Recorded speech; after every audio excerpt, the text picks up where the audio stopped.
Olá, meus irmãos, a paz do Mestre, mais um dia compartilhando o pão com vocês, com um versículo para a nossa breve edificação. O versículo de hoje encontra-se em Atos, capítulo 2. Eu quero ler com vocês o verso 30, irmãos, que diz assim: Mas ele era profeta e sabia que Deus havia prometido sobre juramento que de um de seus descendentes se sentaria em seu trono.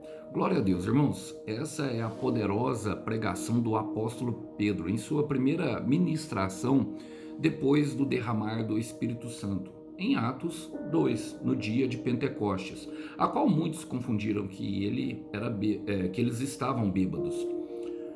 O Pedro chamou a responsabilidade, deu um passo à frente e começou a conversar com os israelitas. E nesse momento ele está citando o rei pastor e também profeta, também patriarca dos israelitas, o rei Davi, um rei que teve como Deus uma promessa que o seu trono se tornaria eterno e que foi cumprido por meio do Senhor Jesus. E esse versículo nos ensina três coisas que eu gostaria de compartilhar com vocês rapidamente para uma breve mensagem.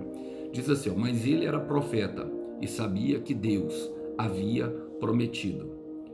Irmãos, quem tem unção sabe, quem recebe a unção de Deus sabe que Deus não é menino.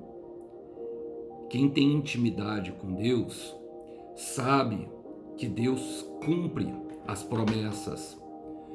Quem anda junto com Deus sabe que quando Deus fala, se torna um estatuto perpétuo que não pode ser alterado. Um decreto do rei, um decreto de Deus, ele não pode ser mudado.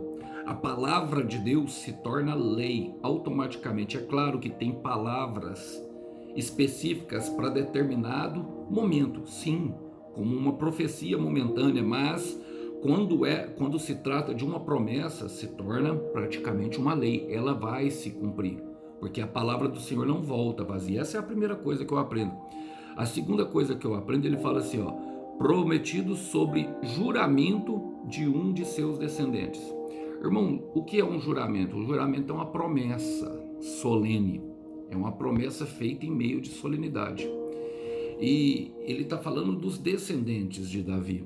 Então eu costumo falar que quando Deus olha para nós, ele não olha só para o irmão Alisson, ele olha para a família do irmão Alisson, ele olha para todos aqueles que andam junto com o irmão Alisson, ele olha para a vizinhança do irmão Alisson, ele olha para a comunidade do irmão Alisson, ele olha para a cidade do irmão Alisson, ele olha para a nação do irmão Alisson. Eu sou o Brasil e nós precisamos ter essa perspectiva, porque Deus, ele não é um Deus pequeno. Então ele sempre está olhando a mais. Paulo vai dizer em Efésios 2:7 que o Senhor nos chamou para anunciar a sua maravilhosa graça em eras vindouras. Enquanto nós estamos aqui preocupados em quando nós vamos pagar a conta no final do mês, Deus já olhou na geração posterior, irmão. Nós precisamos entender isso, minha irmã. Deus, ele é um Deus que ele trabalha num patamar e numa mente muito, mas bem elevadíssima, bem além daquilo que o homem possa compreender. E a terceira coisa, irmãos, a terceira coisa ele fala: se sentaria em seu trono. Que os seus descendentes se sentaria em seu trono. Seu trono. Deus, ele não é um Deus pequeno, irmão. Trono. Toda promessa de Deus remete à grandeza de Deus. Eu quero repetir isso porque alguém aqui precisa ouvir. Toda grandeza de Deus remete à grandeza de Deus. Deus, ele promete coisas grandes, e embora possa parecer pequeno, irmão, você pode ter certeza que cumpre um propósito muito maior do que nós pensamos. Cumpre algo muito além daquilo que nós vamos entender, porque o nosso Deus, ele é grande. Então, um homem e uma mulher que anda com Deus, um homem e uma mulher que vivem com Deus, um homem e uma mulher que carregam a unção de Deus, vai remeter à grandeza do nosso Deus. E pensando nisso, eu quero deixar um versículo com vocês que está em Números 23:19, que fala que Deus não é homem para que minta, e nem filho do homem para se arrepender. Acaso ele fala e deixa de agir? Acaso ele prometa promete e deixa de cumprir? Pensando nisso, vamos orar sobre as nossas promessas? Fecha os teus olhos. Senhor, eu quero colocar diante de Ti o meu irmão e a minha irmã, Pai. Sei que todos aqui carregam uma poderosa promessa que remete à Tua grandeza, Senhor, e que o Senhor não volta com a Tua palavra vazia. Então não deixa, Pai, que nós venhamos a sucumbir. Ó Senhor, eu te peço que o Senhor se responsabilize, não nos deixando Pai, virar para a direita e nem para a esquerda. Mantenha-nos firmes na posição que precisamos estar em tempo oportuno. Quando precisar de mudar a posição, posiciona-nos, Senhor, novamente. Ajuda-nos a entender a sabedoria do tempo da promessa e a viver, Pai, de acordo com a Tua promessa que nós carregamos.